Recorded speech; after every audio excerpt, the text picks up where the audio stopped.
Shalom Ibu Bapak.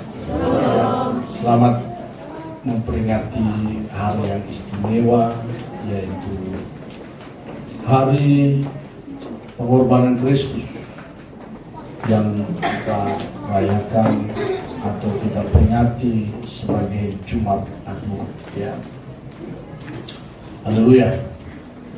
Kita mengenal ada Kamis Putih, ya, Jumat Agung, ya, dan Minggu Paskah. Baik Bapak Ibu, pada pagi hari ini saya akan sampaikan tema khotbah arti pengorbanan Kristus. Saya bersyukur kepada Tuhan bahwa jemaat ini memiliki pengertian yang dalam, ya. Jadi saya sudah sampaikan bahwa Jumat Agung itu adalah hari yang begitu sakral bagi kita semuanya. Kita sesibuk apapun juga, ya, harus datang dalam ibadah khusus. Ya, dan terima kasih jemaat sudah memperdulikan itu semuanya, memperhatikan, ya. Sekalipun masih ada satu dua yang saya lihat tidak hadir, ya, dan biarlah nanti Tuhan yang akan tolong mereka menyadarkan, karena Jumat Agung merupakan satu peristiwa yang luar biasa untuk kita, ya, yang dikerjakan oleh Tuhan semesta alam.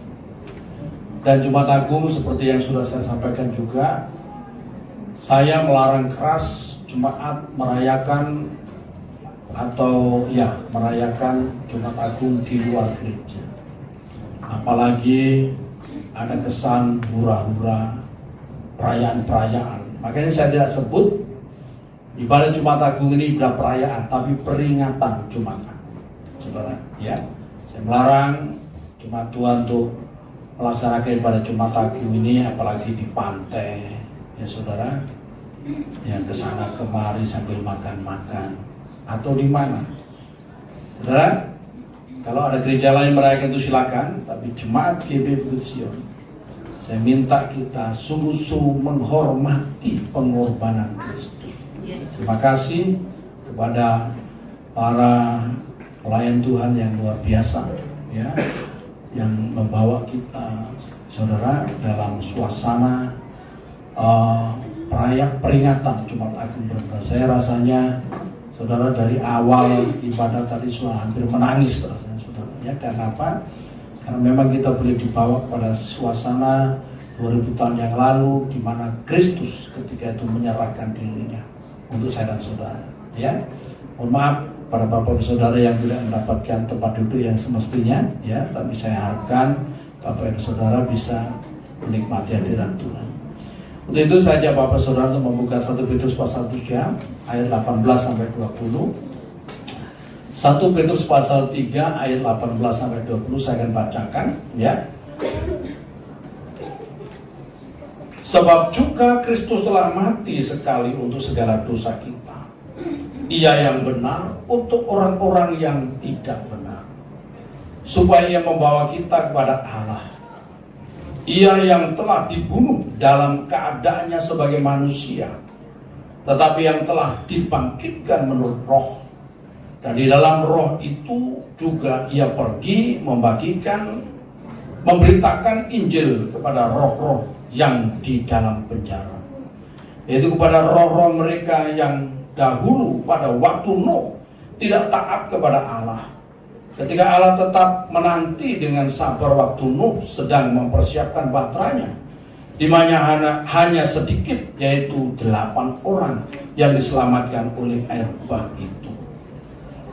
Sampai situ, saudara, saya kasih dalam Tuhan, ada satu pertanyaan yang selalu didengungkan oleh saudara kita di luar kita, dan ada beberapa orang Kristen yang bahkan menjadi bingung dengan pertanyaan-pertanyaan itu, ya.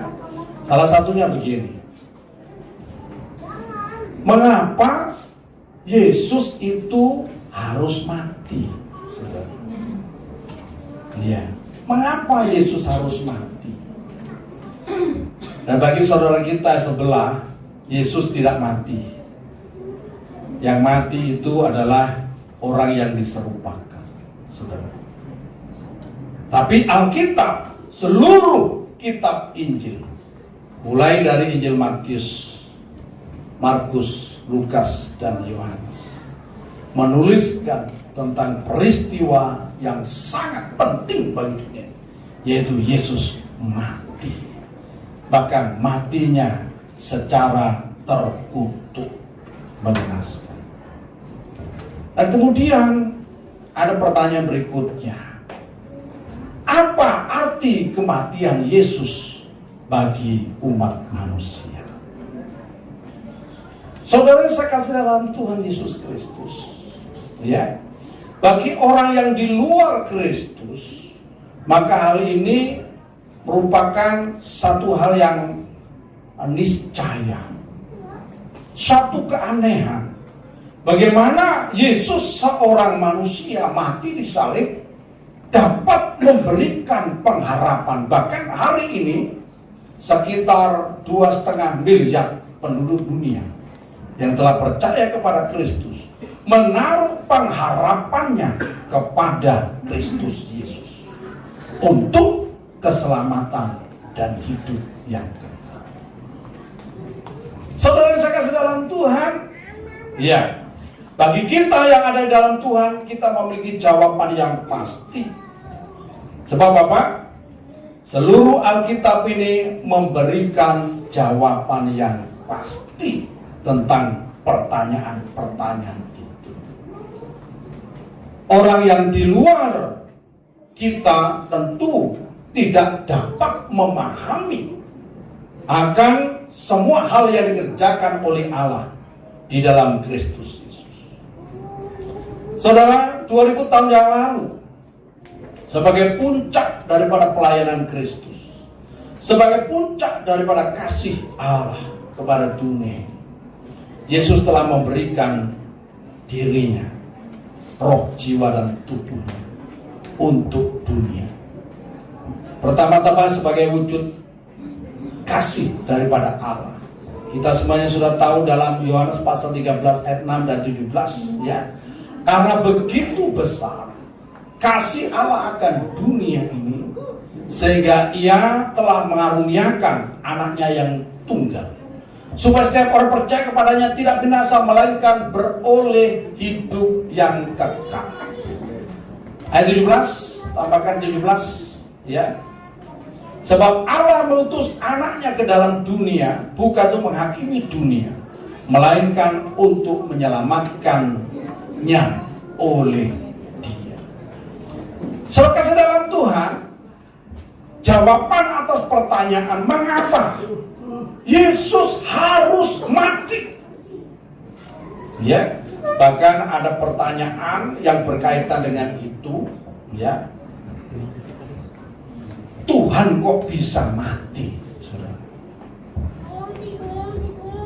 Saudara sering mendengar pertanyaan semacam ini. Tuhan kok bisa mati? Ya, iya. Saya mesti sampaikan sekali lagi bahwa untuk itulah Yesus datang ke dunia, yaitu untuk mati menjadi korban untuk saya dan untuk saudara. Dan saya sampaikan juga untuk saudara-saudara yang sampai hari ini belum percaya dan menerima Dia. Yesus mati untuk seluruh dunia, seluruh umat manusia. Ya. Mengapa Yesus harus mati? Dan siapakah Yesus ini? Saudara, kita semuanya sudah tahu, ya, bahwa di dalam hukum Taurat, ya, kita kembali kepada hukum Taurat. Kalau di luar hukum Taurat orang tidak akan paham. Tapi kalau kita bicara mengapa Yesus Tuhan itu harus menjadi manusia dan Ia harus mati dari kayu salib, semuanya ini ada di dalam hukum Taurat. Saudara, ketika manusia jatuh ke dalam dosa, Adam dan Hawa. Ya. Dan Tuhan waktu itu berfirman, seluruh tanaman yang ada di Taman Eden ini buahnya boleh kamu makan. Tetapi pohon yang ada di tengah-tengah taman ini buahnya jangan kamu makan. Ketika kamu makan, kamu mati. Masalah terbesar yang dihadapi oleh manusia adalah kematian dan kebinasan kekal. Saudara, Tuhan dalam menciptakan manusia diciptakan segambar dengan dirinya dan dirancang untuk hidup yang kekal, tidak akan pernah mengalami kematian. Menjadi partner daripada Tuhan, saudara, menjadi keluarga daripada Tuhan. Tapi faktanya Adam dan Hawa akhirnya jatuh ke dalam dosa. Kita semuanya tahu akibat jatuh dalam dosa, maka kemuliaan Tuhan itu lenyap dari dirinya. Jubah kemuliaan yang menutupi Adam dan Hawa, ya, terbuka, sehingga mereka melihat diri mereka telanjang. Mereka tidak bisa lagi bersekutu satu dan yang lain, malu, apalagi bersekutu dengan Tuhan. Tidak bisa. Ketika Tuhan hadir, mereka sembunyi. Kenapa? Mereka telanjang. Yang pertama. Kemudian mereka berikutnya adalah kehilangan kuasa atas mandat yang telah diberikan oleh Tuhan. Ketika Tuhan menciptakan manusia, ya, maka Tuhan memberikan perintah, seluruh ciptaan Tuhan boleh ada di dalam tangan kuasa manusia, diberikan kepada manusia. Tetapi ketika manusia jatuh dalam dosa, kuasa atas segala ciptaan Tuhan, mandat itu beralih, diambil alih oleh setan. Saudara, kuasa itu diambil alih oleh setan, saudara. Nah, saudara, dan yang paling mengerikan yaitu manusia hidup di bawah kutuk dan sampai mati. Ya, dan firman Tuhan katakan, karena engkau diambil dari debu, engkau akan kembali kepada debu, saudara. Dan bukan hanya itu, manusia yang, ya, bukan hanya terdiri tubuh jasmania ini, tapi manusia sebenarnya roh ini, saudara, roh yang diberikan oleh Tuhan. Karena dosa, maka manusia harus mempertanggungjawabkan dosanya itu dalam penghukuman yang kekal. Seluruh umat manusia berada di bawah ancaman hukuman kekal di neraka. Saudara, apakah Tuhan senang? Enggak, tentunya, saudara. Jelas ini yang menjadi PR besar bagi Tuhan. Bagaimana Tuhan mengembalikan manusia ini kepada rancangan semula, keadaan semula. Itulah yang dipikirkan oleh Tuhan. Makanya dalam Kejadian pasal 3 ayat 21, saudara, manusia yang sudah jatuh dalam dosa itu dibuatkanlah pakaian dari kulit binatang. Artinya apa? Ada pengorbanan yang terjadi ketika manusia itu jatuh dalam dosa.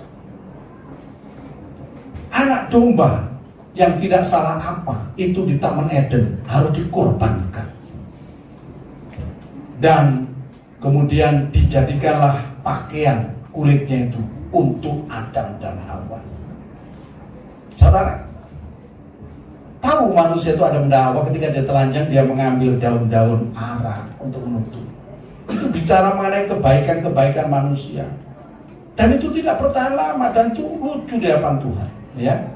Ya, makanya jangan sok pamer kebaikan, karena kebaikan manusia itu seperti itu, ya. Kita perlu anugerah Tuhan.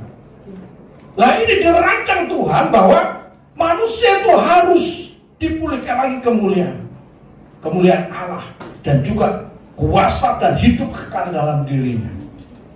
Karena itulah maka Tuhan merancang Ya, saudara kalau baca mulai kitab Taurat sampai kitab nabi-nabi, ya, ada rancangan Tuhan bahwa Tuhan akan mengutus seorang Mesias untuk menjadi korban dan untuk memulihkan keadaan kita semuanya. Makanya seluruh Alkitab ini berbicara tentang Yesus.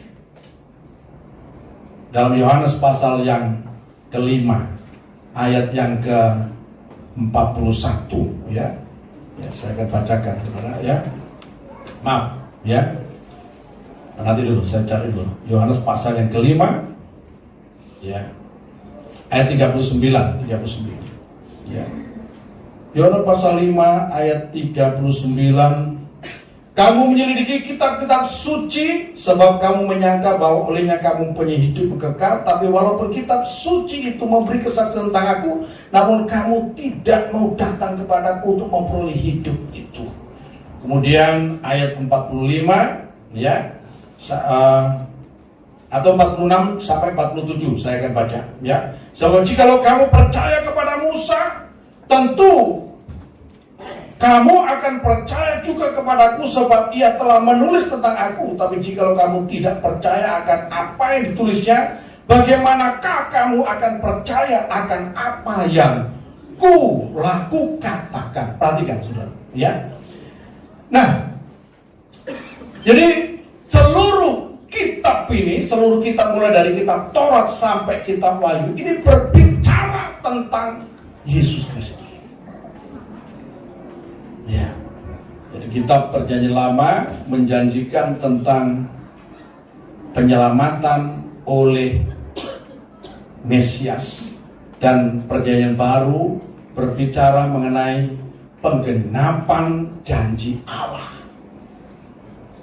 tentang penyelamatan yang dikerjakan di dalam Kristus Yesus. Dan saudara, ini tidak kebetulan, semua dirancang sedemikian rupa. Sudah tahu sekitar abad ke-8 sebelum Masehi juga, saudara, seorang nabi besar Israel, Yesaya pasal yang ke-9 ayat yang ke-5 telah menubuatkan, sebab seorang anak telah lahir untuk kita, seorang putra telah diberikan untuk kita, lambang pemerintahan ada di atas baunya, dan namanya disebutkan orang penasihat ajaib, Allah yang perkasa, Bapa yang kekal, Raja Damai. Saudara, dan ini sudah ditemukan, dan akhirnya kita semuanya tahu nubuat ini digenapi pada malam Natal. Ya. Ya, siapakah seorang anak yang telah lahir ini? Awal mulanya dia adalah Sang Firman yang Maha Kuasa. Jadi jawaban untuk bagaimana seorang Yesus Kristus, seorang manusia Yesus Kristus dapat menjadi penanggung atas setiap kesalahan dan dosa yang dilakukan oleh umat manusia, mulai dari zaman Adam sampai manusia yang terakhir. Karena dia bukan manusia biasa, karena dia adalah Sang Firman. Coba kita lihat kembali Yohanes pasal 1 ayat 1 sampai 3, ya. Saya akan bacakan. Pada mulanya adalah Firman, Firman itu bersama-sama dengan Allah, dan Firman itu adalah Allah. Ia pada mulanya bersama-sama dengan Allah.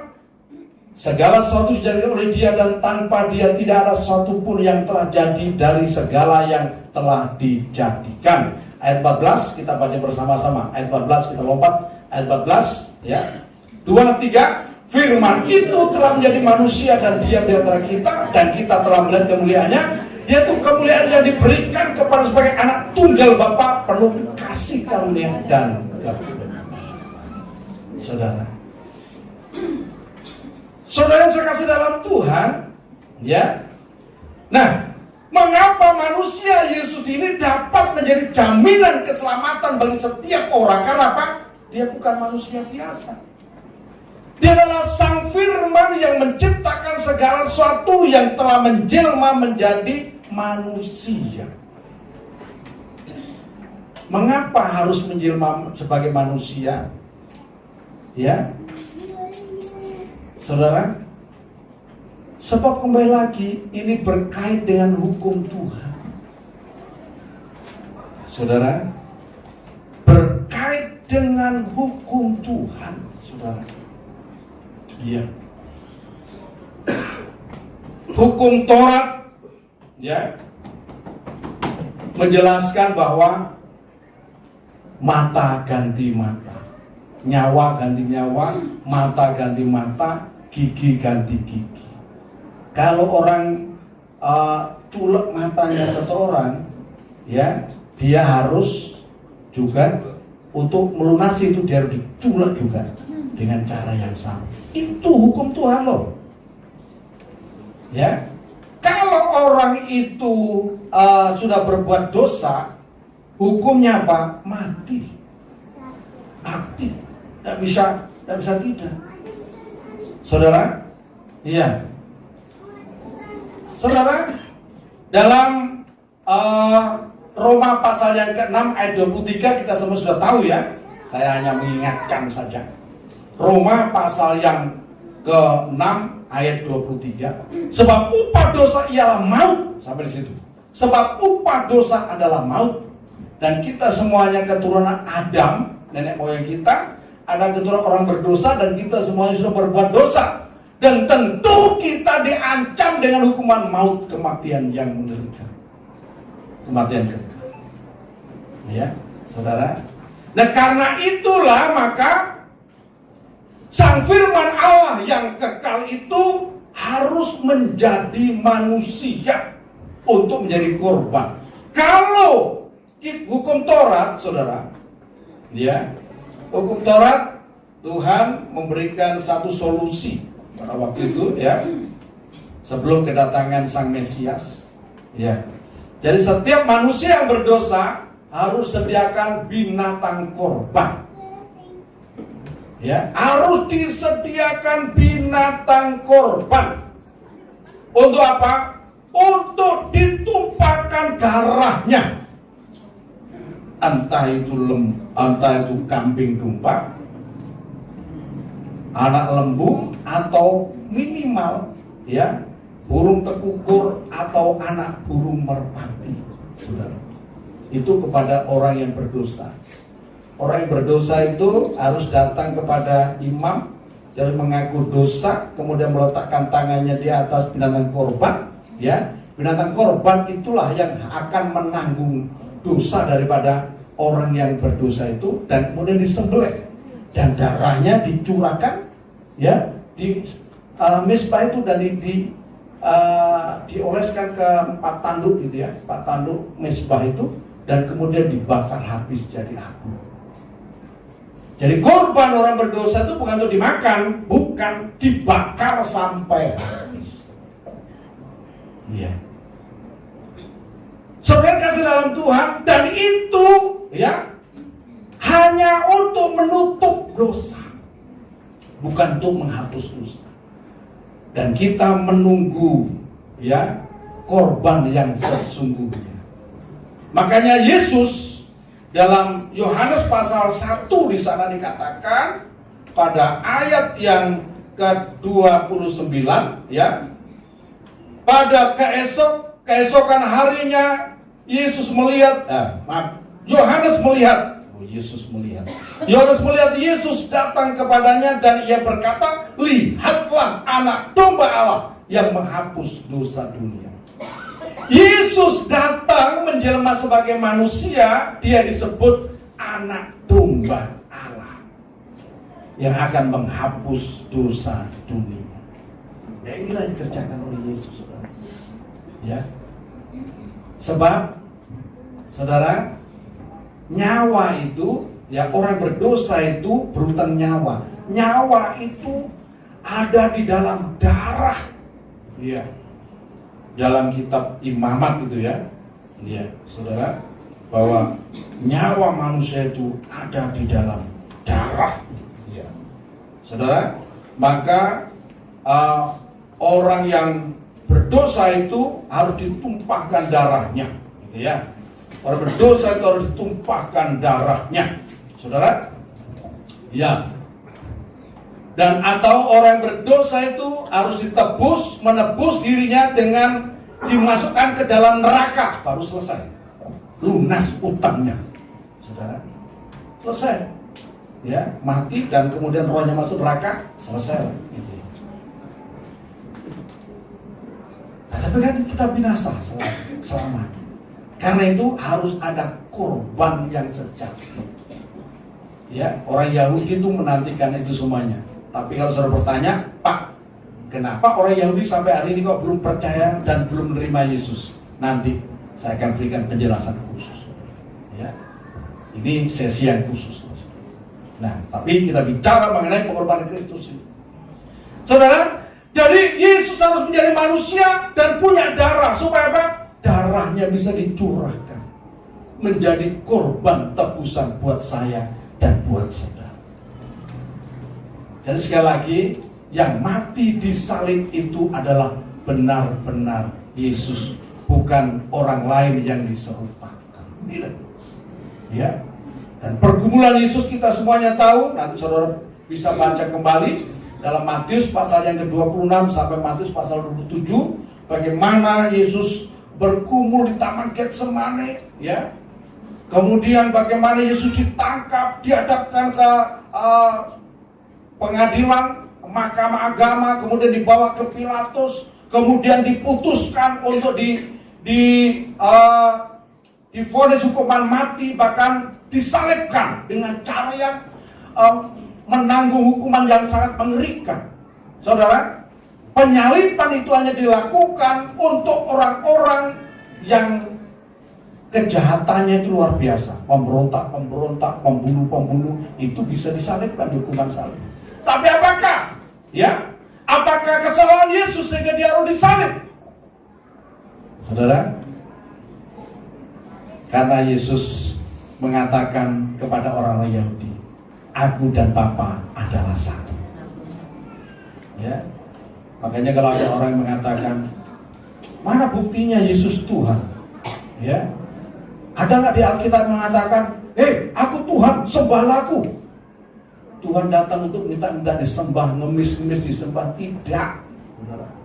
Yesus tidak ngemis-ngemis disembah, kamu harus nyembah aku, kamu harus nyembah aku. Tidak demikian. Tuhan datang untuk menyelamatkan saya dan saudara. Itu misinya. Dengan menjadi korban. Kalau kita menyembah karena apa? Memang dia layak untuk kita sembah. Dia tidak ngemis-ngemis disembah.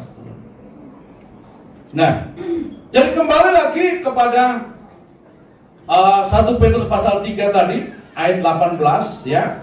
Yesus benar-benar menjadi manusia, ya, dilahirkan sebagai anak manusia seperti yang sudah dinubuatkan bahwa Yesus itu dilahirkan sebagai anak Daud, keturunan Daud, ya. Dan itu sudah dibuatkan sedemikian rupa, saudara.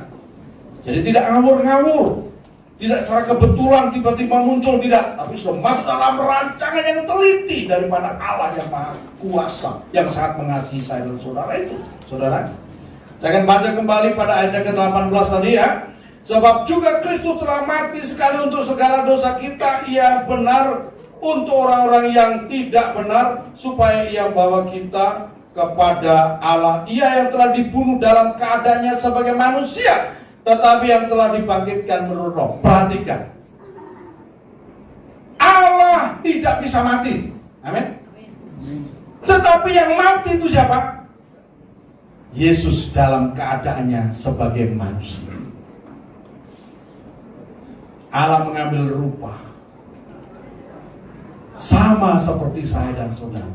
Cuma bedanya, ya, kalau kita ini dari keturunan dari benih bapak kita, ya, ibu kita waktu mengandung, maaf, ya, itu terima benih dari bapak kita. Kita waktu ibu mengandung, maaf, dalam keadaan tidak perawan. Tetapi Yesus ketika Maria mengandung Yesus, Maria dalam keadaan perawan. Itu bedanya. Karena apa?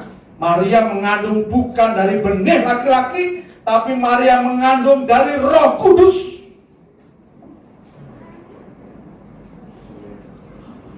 Makanya kromosom kita dan kromosom Yesus beda. Kromosom manusia jumlahnya 46 kromosom.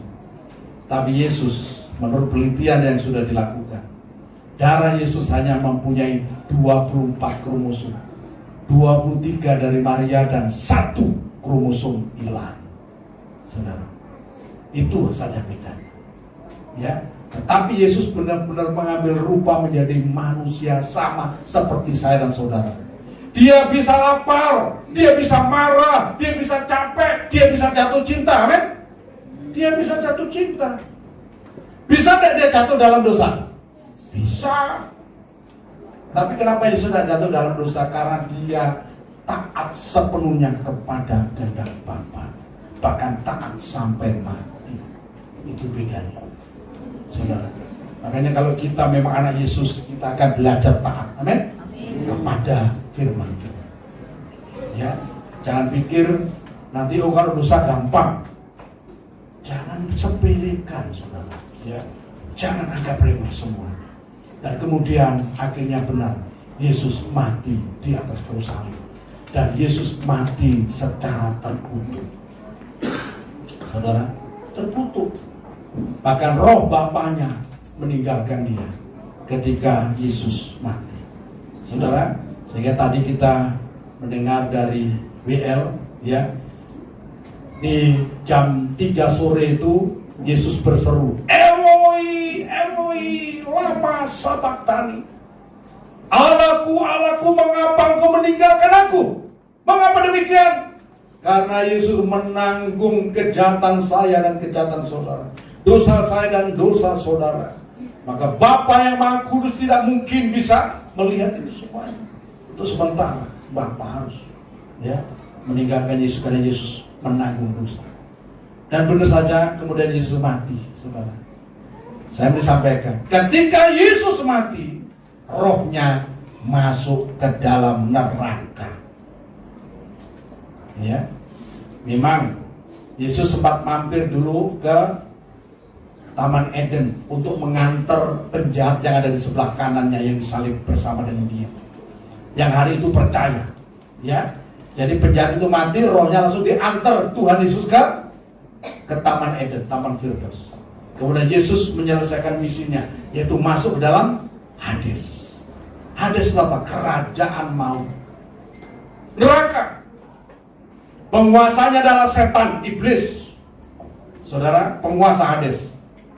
Dan tidak pernah ada seorang pun yang masuk Hades bisa keluar dari Hades. Ya, orang kalau masuk Hades pasti binasa, saudara. Dan Yesus masuk ke sana. Ketika Yesus masuk ke sana, saudara, ini jam-jam segini Yesus menderita luar biasa. Menderita luar biasa. Sudah dipaku di salib, saudara. Sudah dipaku di salib. Ya, nanti jam 3 Yesus mati, saudara. Makanya Jumat Agung kita pergunakan kesempatan untuk puasa, amin. Jangan kita pesta-pesta, tidak boleh ada makan-makan Jumat Agung. Gereja tidak sediakan, ya, makan-makan setelah ibadah Jumat Agung. Kita pesta, kita puasa, ya, kita puasa di Jumat Agung. Prihatin apa yang dilakukan oleh Yesus, ya, saudara. Nah, Yesus masuk ke dalam Hades. Ketika Yesus masuk ke dalam Hades, wah, gempar itu kerajaan maut, saudara. Dan seluruh kekuatan Hades itu dikonsentrasikan untuk menahan roh Yesus. Setan, genderuwo, Nyi Roro Kidul, Nyi Roro Kulon, Nyi Roro Lor, saudara. Ya, Banaspati, apalagi saudara, genderuwo, wewe gombel, semua kumpul.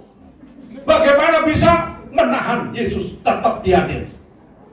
Sebab kalau Yesus tidak bangkit, maka semua manusia ini binasa. Tidak ada pengharapan. Amin. Tidak ada pengharapan. Pertaruhannya ada di situ. Tapi puji Tuhan, nanti hari Minggu, ya, kita akan boleh bersuka cita. Karena apa? Karena Yesus yang mati itu akhirnya bangkit. Dan dia menyatakan menang atas setan, menang atas genderuwo, menang atas Banaspati, ya, menang atas segalanya, dan menang atas kematian. Menunjukkan itu semua. Jadi ini dikerjakan oleh Yesus. Masuk dalam Hades. Kenapa Yesus masuk ke dalam neraka? Untuk menanggung penghukuman saya dan penghukuman saudara. Saya mau sampaikan, saya terus terang, mestinya saya dan saudara harus masuk neraka. Harus, tidak bisa tidak. Dan masuk neraka tidak bisa keluar, saudara. Jangan pikir, oh masuk neraka sekian tahun. Saya kasih tahu, di neraka nanti tidak ada hari. Amin. Tidak ada hari. Terbit matahari pagi, kemudian tenggelam sore. Tidak ada begitu, saudara. Neraka itu gelap dan api, ya. Api saja. Jadi setiap orang, setiap roh manusia yang masuk dalam neraka itu digarami dengan api dan belerang. Ada ulat-ulat api yang masuk, menusuk makan, ya, tubuh manusia, tubuh rohani manusia. Dan saya ingin sampaikan, keadaan roh manusia yang keluar dari tubuh jasmani ini sama loh, sama. Dimensinya aja berbeda. Saudara, saya sudah mendengar kesaksian beberapa orang yang keluar dari tubuhnya dan mereka tepuk tangan mereka. Sama aja seperti ini, sama aja. Kayak ada anak yang ngejar anak pemuda Kristen yang akhirnya tabrak mobil di Jakarta tahun 98 yang lalu itu, ya. Dia terduduk, rohnya terduduk di jalan. Dan dia melihat tubuhnya berdarah-darah kepalanya. Tapi dia melihat, loh kok banyak orang, dia lihat itu ya. Tapi dia duduk, dia tepuk-tepuk ini, kok aku dia kalau roh itu kan pikirnya kan ditepuk gini lolos saja kan? Enggak, tepuk-tepuk gini loh. Tapi ketika ada ambulan lewat, cues, nembus dirinya, loh sadar dia, itu dimensinya beda. Ya, kemudian dia lari-lari, ya nangis dia.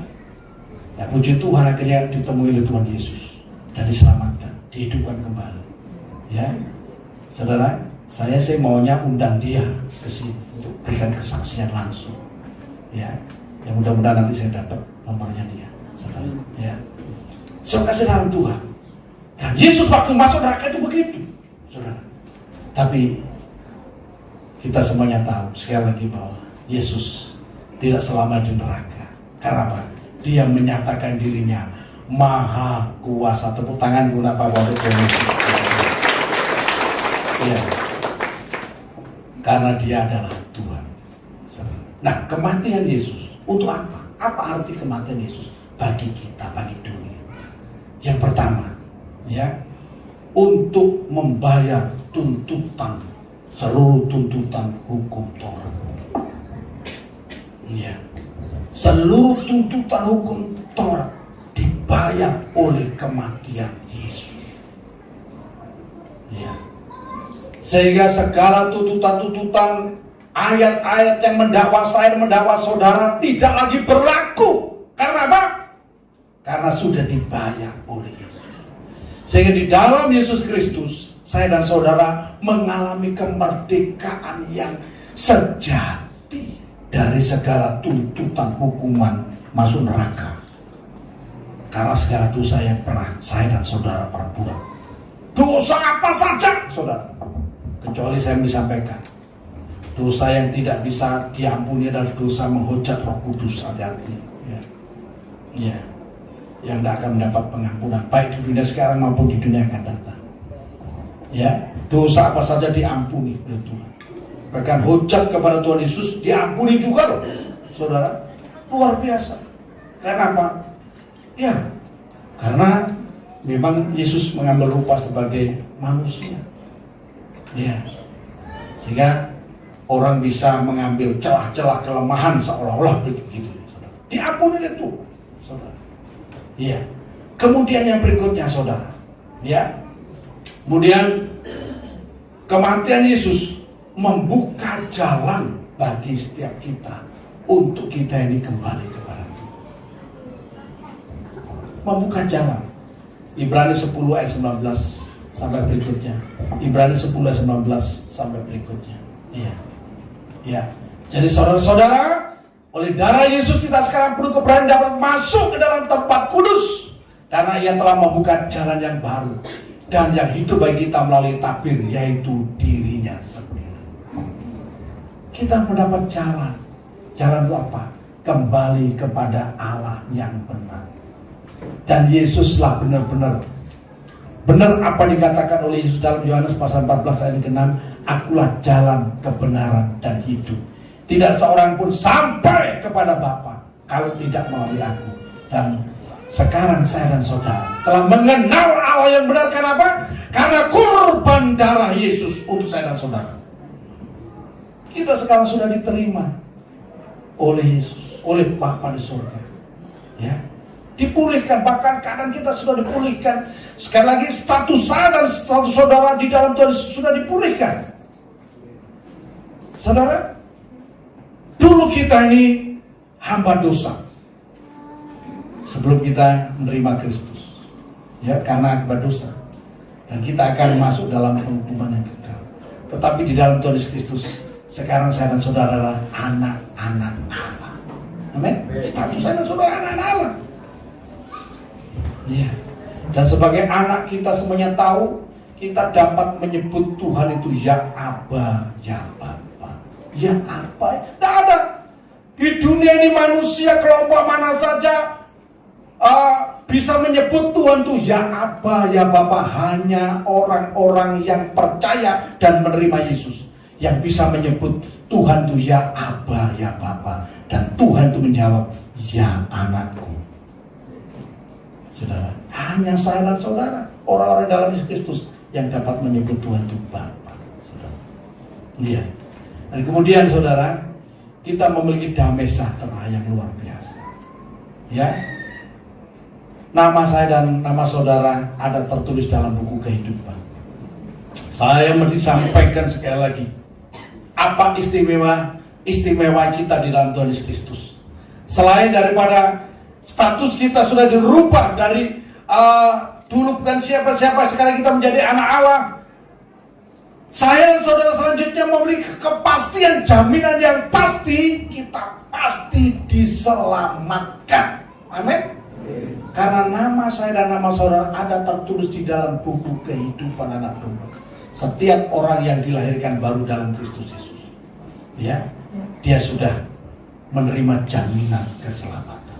Karena itu saudara, ya, jangan saudara mengeluh terus sebagai orang percaya. Ya, kita harus hidup penuh dengan syukur kepada Tuhan. Kenapa? Semua anugerah yang kita terima. Kemudian kuasa itu dipulihkan kepada saya dan kepada saudara. Amin. Kuasa. Tuhan berkata, kamu akan menerima kuasa kalau Roh Kudus turun ke atas kamu. Kamu akan menjadi saksi mulai dari Yerusalem, Yudea, Samaria sampai ke ujung dunia. Tapi kuasa yang lain juga, termasuk kuasa atas segala ciptaan Tuhan ini telah dipulihkan untuk saya dan saudara.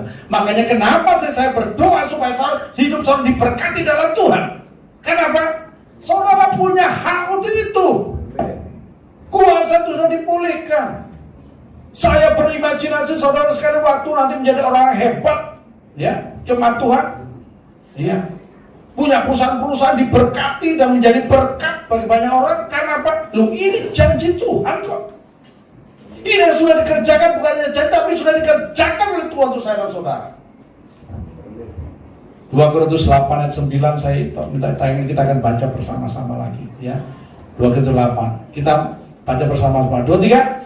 Karena kamu telah mengenal kasih karunia Tuhan kita Yesus Kristus, bahwa Ia yang oleh karena kamu menjadi miskin, sekalipun Ia kaya, supaya kamu menjadi kaya oleh karena kamu miskinannya. Apakah salah orang Kristen punya cita-cita jadi orang kaya? Nggak salah. Kalau memang itu tujuannya untuk apa? Memuliakan nama Tuhan. Ya, untuk menjadi pelaku daripada kehendak Allah. Tapi kalau saudara ingin menjadi orang kaya untuk kepentingan saudara sendiri, ya celaka saudara. Ya. Tapi kalau untuk memuliakan nama Tuhan, ini kita akan mewarisi bersama dengan Kristus.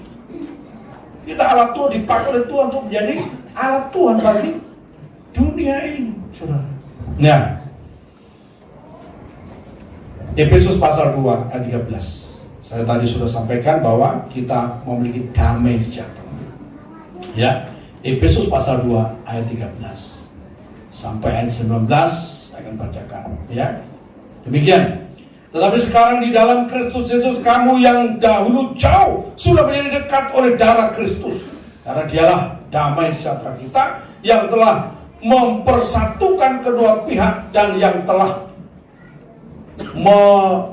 merubuhkan tembok pemisah, yaitu perseteruan. Sebab dengan matinya sebagai manusia, perhatikan ya, sebab dengan matinya sebagai manusia, ia telah membatalkan hukum Taurat dengan segala perintah dan ketentuannya untuk menciptakan keduanya menjadi manusia baru,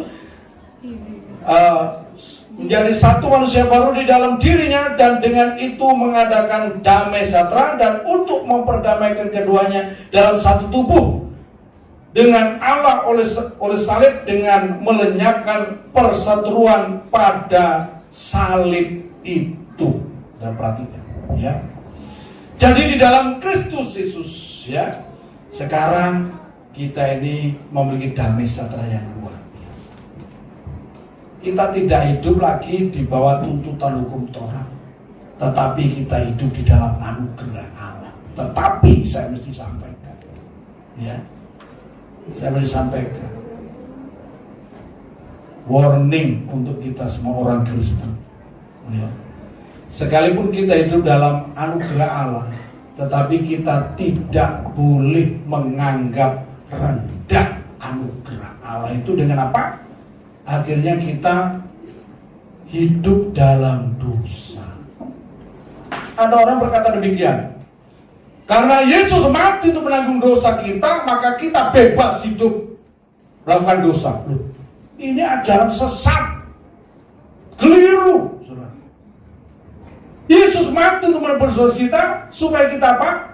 Supaya kita yang pertama memang diampuni segala dosa, dibebaskan dari segala dosa, dan yang berikutnya kita hidup baru di dalam Tuhan. Tidak hidup lagi di dalam dosa, tapi hidup di dalam kekudusan dan kebenaran. Ya, perhatikan ya saudara, kita lihat Ibrani pasal 10 ayat 26 sampai 29 ya. Iya. Ini warning buat kita semuanya. Ibrani pasal yang ke-10 ayat 26 sampai 29 demikian. Saya bacakan ya.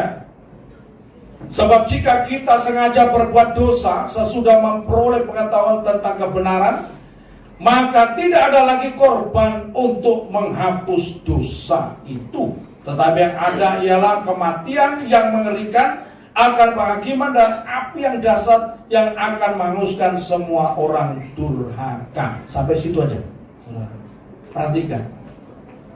Karena itu saya minta, jangan saudara salah dimasuki ya pengajaran yang salah, yang mengatakan oh orang Kristen kan sudah ada ya penebusnya, jadi hidupnya kacau, tidak apa-apa ya. Hidup dalam dosa pun tidak apa-apa, nipu tidak apa-apa, berzina tidak apa-apa, wis pokoknya mabuk tidak apa-apa dan sebagainya. Orang mabuk tidak masuk surga, kan? Iya. Ada yang tanya, rokok masuk surga nggak? Masuk. Masuk karena udah tobat. Ayo. Masuk surga kalau sudah bertobat. Yes. Hidup dalam kekudusan. Oh, Tuhan ada di dalam hati kita, maksud diasapi terus setiap hari ya. Hormati Tuhan, bukan voting ya. Haleluya. Saudara, mari kita hidup dalam kebenaran ini. Dan yang terakhir Amin, haleluya. Ya. Yang terakhir saudara ya, tapi masih ada tambahan lagi. Saya bisa sampaikan ya. Bagi orang yang murtad meninggalkan Tuhan Yesus, tidak ada pengharapan. Jangan mengecilkan akan pengorbanan Kristus Yesus. Saudara, kita semuanya sudah diselamatkan oleh karena pengorbanan Kristus. Memang kita diselamatkan karena percaya. Para Kristen yang percaya dalam hati mengaku dengan mulut Yesus adalah Tuhan, kita menerima pengorbanan Kristus, maka kita diselamatkan. Bukan berarti keselamatan yang kita terima itu ya begitu murah, enggak. Dibayar oleh Yesus dengan harga yang sangat mahal. Kita tadi sudah melihat bagaimana penderitaan Kristus untuk menyelamatkan saya dan saudara. Kalau sampai ada orang yang murtad meninggalkan Kristus, tidak akan ada ya pengampunan. Saudara, Ibrani 6 ayat 4. Ya, Ibrani 6 ayat 4. Saya akan bacakan. Gian. Ibrani 6 ayat 4. Sebab mereka yang pernah diterangi hatinya, yang pernah mengecap karunia surgawi, dan yang pernah mendapat bagian dalam Roh Kudus, dan yang mengecap firman yang baik dari Allah dan karunia-karunia dunia akan datang, namun yang murtad lagi tidak mungkin dibaharui. Sebab sekali lagi sedemikian hingga mereka bertobat, sebab mereka menyalibkan lagi anak Allah bagi diri mereka dan menghinanya di muka umum. Perhatikan, yang murtad, terutama mereka yang sudah mengecap karunia-karunia roh, karunia-karunia surgawi, ya, apalagi mengatakan, oh dulu saya pendeta, oh itu kan banyak, oh dulu saya pemimpin pujian, saya dibaptis sampai 7 kali. Kalau saya baptis tak injak ini setengah jam mungkin, gitu ya, tidak usah 7 kali, gitu ya. Masa ada baptis 7 kali, saudara, ya, saudara, dan sebagainya, saudara, ya, yang murtad meninggalkan Tuhan Yesus, tidak akan ada kesempatan yang kedua. Jadi kalau ada kesempatan itu anugerah luar biasa, ya. 2 Yohanes 1:9, ya, 2 Yohanes 1:9, terus tayangkan lagi, ya. Tiap orang tidak tinggal dalam ajaran Kristus, tapi yang melangkah keluar dari situ tidak memiliki Allah. Barang siapa tinggal dalam ajaran itu yang memiliki Bapa maupun Anak, yang keluar dari Kristus Yesus, tidak ada harapan, tidak ada harapan, ya. Nah pertanyaannya, bagaimana Pak yang menolak Kristus? Yang menolak Kristus, tidak ada harapan sama sekali. Saudara boleh mimpi masuk surga, silakan mimpi, tidur yang panjang supaya mimpinya panjang, amin. Iya. Tapi orang menolak Kristus tidak ada harapan. Ada orang yang mengandalkan perbuatan baiknya. Perbuatan baik manusia sebaik apa sih? Ya. Seperti daun, ya, seperti daun ara. Dan kalau di Jawa itu perbuatan baik kita tuh seperti gombale mukio. Amin. Saudara pernah lihat gombale mukio? Nah, itu perbuatan baik kita. Bukan berarti kita menyepelekan perbuatan baik. Orang Kristen harus berbuat baik. Amin. Iya, orang Kristen harus berbuat baik. Sebab Bapak kita tuh baik. Ya. Kita memiliki genetika Bapak kita yang baik, yang penuh kasih. Makanya saya tuliskan di lagu, kasih yang terindah telah ku terima daripadamu. Karena Bapak kita tuh kasih, maka kita anak-anaknya harus hidup dalam kasih. Karena itu sekali lagi kita yang sudah di dalam Tuhan, yang pertama yang harus kita lakukan selanjutnya, ya, kita harus hidup dalam ucapan syukur setiap hari. Apapun keadaan kita, saya ingin sampaikan, saya kasih bocoran kepada saya dan saudara, ya, para saudara. Saudara yang dalam Kristus Yesus, saudara masuk dalam rancangan Tuhan yang indah. Baik untuk hidup sekarang maupun hidup yang akan datang. Masuk dalam rancangan Tuhan yang indah. Karena itu jangan pernah terus bersungut-sungut, belajar mengucap syukur. 1 Tesalonika pasal 5 ayat 18, mengucap syukur dalam segala hal. Karena itu yang kehendaki Allah di dalam Kristus Yesus, ya. Ya, bagi kita semuanya. Kemudian yang berikutnya, kita harus setia beribadah kepada Tuhan. Amin. Setia beribadah kepada Tuhan. Karena ibadah itu mengandung janji. Amin. Ya. Tanya itu pada artis-artisnya itu, saudara. Marilah kita datang ibadah kepada Tuhan Allah semesta, sebab ibadah itu berguna dalam banyak hal untuk hidup kita. Saudara sudah hafal semuanya? Nah, sekali waktu nanti kita nyanyikan bersama-sama. Ya, ya, setia kepada Tuhan. Bahkan setia sampai langkah yang terakhir. Tuhan Yesus memberkati.